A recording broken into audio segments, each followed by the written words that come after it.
안녕하세요. 새내기알베입니다. 오늘은 맨발 걷기 원리 세 번째 주제로 활성산소를 말해보려고 합니다. 어싱을 먼저 준비 중이었는데 아무리 생각해도 활성산소의 개념을 제대로 잡지 않고는 어싱을 설명할 도리가 없어서 이 영상을 먼저 준비했습니다. 그런데 활성산소를 준비하면서 걱정이 앞섰습니다. 원리나 원론에 관한 영상은 조회수가 나오지 않기 때문이죠. 활성산소 역시 효과를 다루는 게 아니라 원리를 다루는 것이고, 거기다가 활성산소는 좀 어렵습니다. 지금까지 제가 원리나 원론을 다룬 영상들이 대부분 망했습니다. 그래서 조금 망설여지긴 했습니다. 유튜브는 사실 조회수가 안 나오면 채널이 순식간에 망합니다. 그래도 활성산소 개념을 제대로 잡지 않고는 어싱의 효과를 설명할 수도 없고, 왜 어싱이 꼭 필요한지를 말하기도 어렵습니다. 그래서 이번에 어쨌든 간에 활성산소의 개념만큼은 제대로 잡아보고 싶습니다. 최대한 쉽게 말해보려고 애썼습니다. 끝까지 꼭 들어주십시오. 이해가 안 되면 그냥 듣기만 하십시오. 활성산소 이야기는 앞으로도 계속 나올 테니까 자꾸 듣다 보면 어느 순간 머릿속으로 훅 들어오게 됩니다. 저도 활성산소를 처음 공부했을 때 무슨 말인지 하나도 못 알아들었습니다. 그런데 자꾸 이 내용 저 내용을 마주하고 듣고 보고 하다 보니까 이제는 제법 알아들을 수 있게 되었습니다. 다시 한번 말하지만 활성산소는 조금 어렵습니다. 게다가 유튜브에서 사람들이 너무나 잘못된 내용을 말하고 있어서 굉장히 큰 혼란을 주고 있습니다. 그중 제일 혼란스럽게 하는 말이 활성산소는 나쁜 것만이 아니다. 좋은 일도 한다. 다만 많이 발생하는 게 문제다. 라는 말입니다. 뭉뚱그려가지고 활성산소라고 하면 어쩌면 맞는 말일 수도 있지만, 그런데 이 말은 밥은 나쁜 것이 아니다. 밥은 좋은 것이다. 다만 많이 먹는 게 문제다 라는 말과 거의 같은 뉘앙스를 우리에게 줍니다. 그래서 사람들은 활성산소가 정말 얼마나 무서운 것인지 잘 느끼지 못합니다. 느낌이 없다는 거죠. 활성산소를 이렇게 말하면 안 됩니다. 이 영상의 내용을 듣고 나시면 왜 사람들이 그렇게 말하는지도 아마 알게 될 것이고, 그렇게 말하면 안 되는 이유도 알게 되십니다. 1991년 미국의 존스 홉킨스 대학은 모든 병의 90% 이상이 활성산소로부터 생긴다라는 논문집을 발행했습니다. 이게 그 논문집의 표지입니다. 지금도 이 잡지는 미국의 산하환원생물학 및 의학이라는 학회에서 정기적으로 발행하고 있습니다. 이처럼 미국에는 전문학회도 있고 전문지도 발행되고 있습니다. 이것은 활성산소가 그만큼 우리 건강에 미친 영향이 크다는 뜻입니다. 그런데 안타깝게도 국내 의학계는 활성산소를 그렇게 중요하게 여기는 것 같지가 않습니다. 활성산소가 어려워 보이지만 딱 한 가지를 확실히 알면 뜻밖의 쉽게 중심을 잡을 수 있습니다. 그것은 전자입니다. 활성산소는 한마디로 말해 화학 아니면 생화학이라는 눈으로 본 전자 이야기입니다. 그래서 이 영상을 꼭 보셨으면 좋겠습니다. 이 채널 48번 영상입니다. 여기에는 활성산소의 기본 개념을 알 수 있는 원소와 원자 그리고 전자 이야기가 담겨 있습니다. 이번 영상을 보면서 활성산소 종과 프리라디칼이 같은 말인지 다른 말인지도 한번 생각해 보십시오. 활성산소라는 말은 틀린 말입니다. 그렇지만 어쩔 수 없이 사용합니다. 이렇게 틀린 말인지 뻔히 알면서 써야만 할 때 마음이 안 좋습니다. 이 그림을 기억해 두십시오. 우리 몸에서 활성산소가 만들어지는 과정을 최대한 단순하게 그려본 것입니다. 이제부터 이 그림을 여러 번 볼 텐데 나올 때마다 그냥 물 흐르듯이 듣기만 하십시오. 그렇지만 몇몇 낱말들은 외워두셨으면 좋겠습니다. 슈퍼옥사이드 음이온 라디칼, 과산화수소, 수산화 라디칼, SOD, 카탈라제가 중요한 낱말입니다. 정확하게 글자 그대로 외우라는 게 아니라 이거 들어본 거야 라는 정도로만 익혀두시면 됩니다. 그리고 이 그림이 A 구역과 B 구역으로 나뉘어 있는 것도 눈여겨봐 주십시오. A 구역을 통제 가능 구역이라고 말하고 있고 B 구역을 통제 불가능 구역이라고 말하고 있는 것도 마음에 살짝 담아 두십시오. 먼저 활성산소 종의 개념을 잡아보겠습니다. 활성산소 종은 리액티브 옥시젠 스페시스 라는 세 낱말로 이루어져 있습니다. reactive는 반응성이 있다 라는 뜻입니다. 이것을 일본 사람들이 활성이라고 번역했습니다. 잘못 번역한 말입니다. 그걸 우리는 또 그대로 베껴 쓰고 있죠. 반응성이 높다는 말은 어떤 물질이 다른 물질과 쉽게 반응해서 새로운 물질이 될 수 있다 라는 뜻입니다. 물질이 화학 반응을 하는 형태는 대략 세 가지입니다. 즉 쪼개지거나 다른 물질과 합치거나 합친 다음에 다시 쪼개지는 경우입니다. ROS는 다른 물질과 반응해서 그 물질을 ROS로 만듭니다. 즉 라디칼인 A 물질이 B 물질과 결합해 AB라는 합성 라디칼을 만들기도 하고 다른 물질을 라디칼로 만든 다음에 자기 자신은 환원되기도 합니다. ROS 즉 활성산소 종을 제대로 이해하려면 산화 환원의 개념을 이해해야 합니다. 산화 환원 개념은 이 채널 영상 20번을 보시기 바랍니다. 두 번째 단어인 옥시젠은 사전적으로는 산소가 맞습니다. 그래서 일본 사람들이 이것을 글자 그대로 산소라고 번역했습니다. 그런데 여기서 말하는 옥시젠은 산소를 말하는 것이 아닙니다. 옥시젠은 산화 환원 반응의 결과물 이라는 뜻입니다. 즉 이 낱말은 어떤 물질이 산화 환원 반응을 한 후에 나오는 결과 물질을 말합니다. 두 개의 물질이 화학적으로 산화 환원 반응하여 A-와 B-의 물질이 되었다면 그중 하나는 산화된 것이고 다른 하나는 환원된 것입니다. ROS 즉 활성산소 종의 옥시젠은 산화물일 수도 있고 환원된 물질일 수도 있습니다. 대개는 산화물입니다. 활성산소와 관련해서 나오는 가장 많은 말 중에 하나가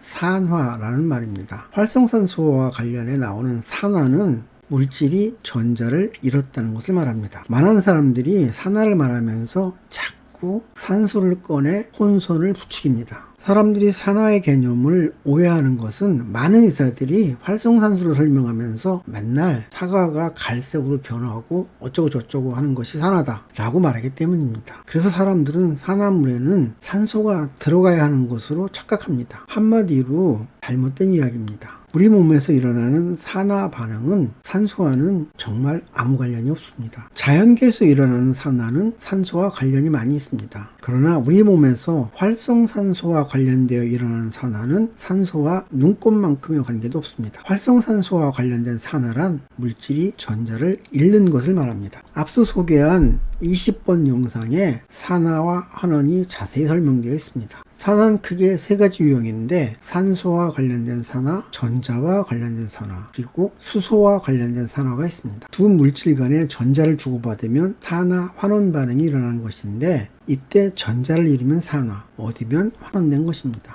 우리 몸 안에서 산화 환원 반응에는 산소가 전혀 개입하지 않고 전자 이동에 따른 산화 환원 반응만 일어납니다. 이제 리액티브 옥시젠 스페시스의 마지막 단어인 스페시스를 보겠습니다. 캠브리지 영어사전에서 스페시스를 찾아보면 구성원들이 서로 비슷한 특성을 갖고 있고 서로 번식할 수 있는 동물 또는 식물의 집합이다 라고 되어 있습니다. 여기서 키워드는 비슷한 특성, 번식, 집합, 즉 무리입니다. 따라서 활성산소 종은 반응성이 높다는 비슷한 특성을 갖고 있고 다른 물질을 공격해서 세력을 키워나가는 번식 능력이 있고 그 수가 굉장히 많다라는 특징을 갖습니다. 많은 의사들이 많아야 서너 개의 활성산소 이름을 언급하면서 활성산소가 크게 전부인 것처럼 말하는데 그렇다면 종족, 즉 스페시스라는 말이 붙을 수가 없습니다. 실제로 활성산소 종의 개수는 이론적으로 우리 몸을 이루고 있는 물질의 개수만큼 많습니다. 그러니까 스페시스라는 말을 붙이는 것입니다. 그리고 이게 정말 중요한 개념입니다. 종족, 즉 스페시스라는 개념을 제대로 이해해야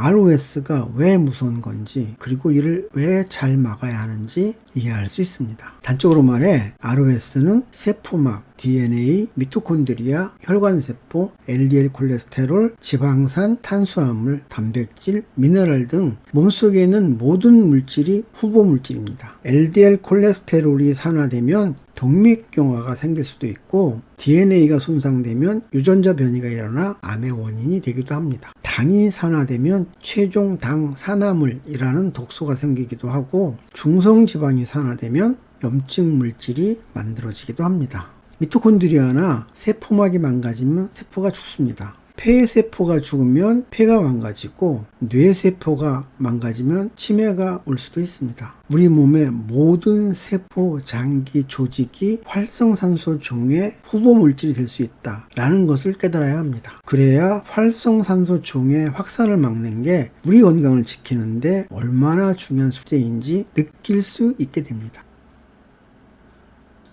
이번에는 라디칼, 즉 프리라디칼을 개념적으로 알아보겠습니다. 솔직히 저도 라디칼과 프리라디칼이 같은 말인지 다른 말인지 잘 모르겠습니다. 또렷하게 구분하여 설명한 자료를 아직까지 보지 못했습니다. 대개는 같다고 하니까 구분이 확실해질 때까지는 저도 구분 없이 쓰겠습니다. 원자의 가장 바깥쪽 전자 껍질에 있는 전자를 최외곽 전자라고 합니다. 라디칼 또는 프리라디칼이란 최외곽 전자 중에 전자쌍이 아닌 호전자를 가진 물질을 말합니다. 그래서 이 물질은 불안정합니다. 본디 자연이나 우리 몸 안에 있는 물질은 모두 안정된 상태에 있었습니다. 물질이 안정된 상태라는 말은 모두 옥텟 규칙을 채우고 있다는 말입니다. 이 말이 조금 어렵습니다. 그림에 보이는 이 물질은 안정적인 물질입니다. 안정적인 물질이 되려면 최외곽 전자를 8개로 맞추어 갖고 있어야 합니다. 최외곽 전자가 8개일 때 옥텟 규칙을 채우고 있다고 말합니다. 이때 전자들은 2개씩 쌍을 이루고 있습니다. 이것을 전자쌍이라고 합니다. 최외곽 전자 껍질에 쌍을 이루지 못한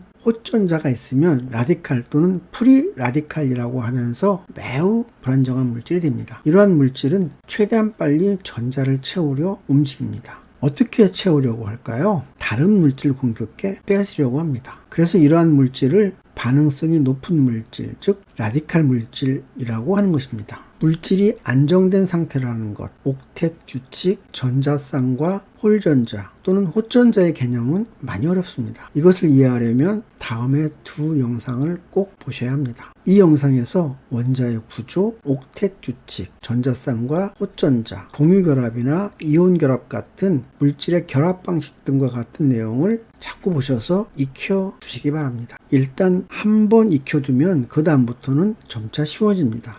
저도 처음에는 정말 하나도 몰랐던 내용들입니다. 원소와 이온은 조금 어렵지만 알아두면 활성산소, 어싱, 미네랄을 이해하는 데 큰 도움이 됩니다. 이 채널의 48번과 49번 영상이 이 내용을 담고 있습니다. 라디칼을 이해하려면 1편, 즉 48번 영상은 반드시 보아야 합니다. 다시 한번 말씀드리지만 내용이 다소 어려워도 그냥 보고 듣기를 반복하십시오. 그리고 정말 이해가 안 되는 것은 댓글로 질문해 주십시오. 산화, 환원, 활성산소종, 프리라디칼과 같은 말은 이 채널의 영상에 반복해서 계속 나오니까 자꾸 듣다 보면 어느 순간부터 느낌이 오기 시작합니다. 그때까지는 그냥 듣기만 하십시오. 어렵다고 포기하면 정말 많은 것을 놓칩니다. 다시 정리해 말하면 라디칼 물질이란 난데없이 전자가 훅 들어오거나 억지로 뺏겨서 최외곽의 전자 껍질에 호전자가 생긴 물질을 말합니다. 산원형은 난데없이 전자가 불러붙어서 라디칼이 된 물질을 말합니다. 산화형은 다른 라디칼에게 억지로 전자를 빼앗긴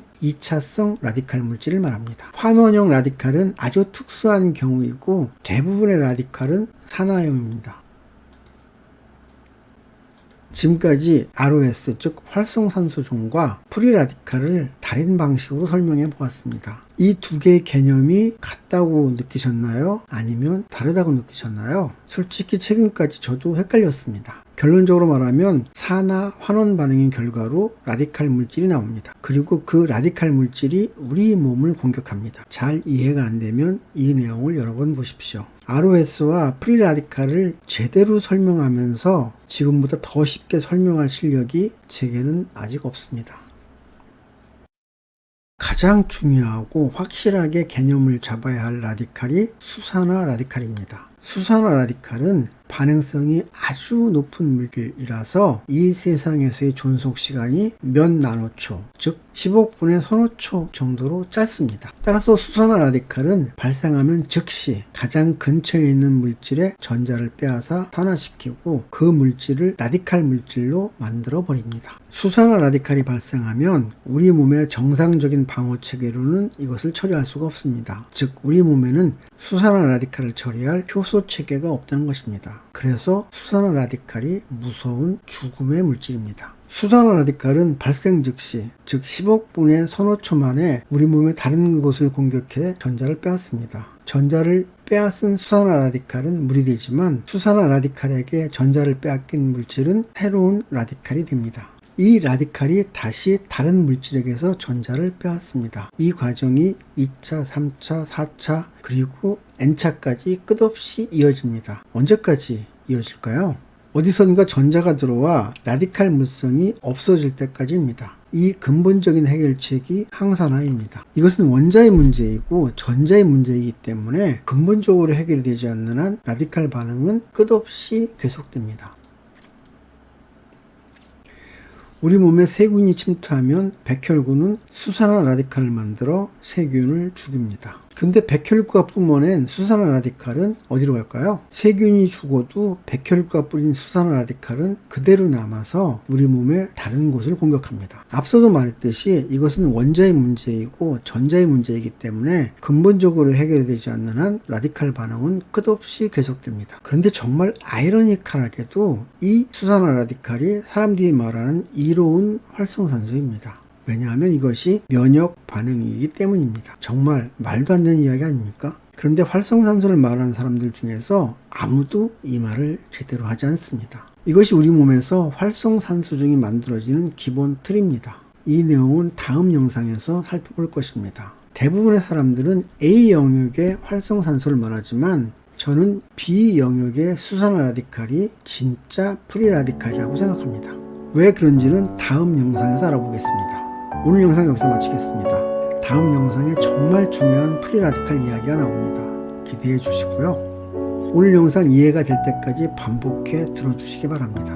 잘 이해가 안 되는 내용이 있으면 질문 주십시오. 감사합니다. 다음 영상에서 뵙겠습니다. 구독, 좋아요, 알림 설정, 그리고 공유 부탁합니다.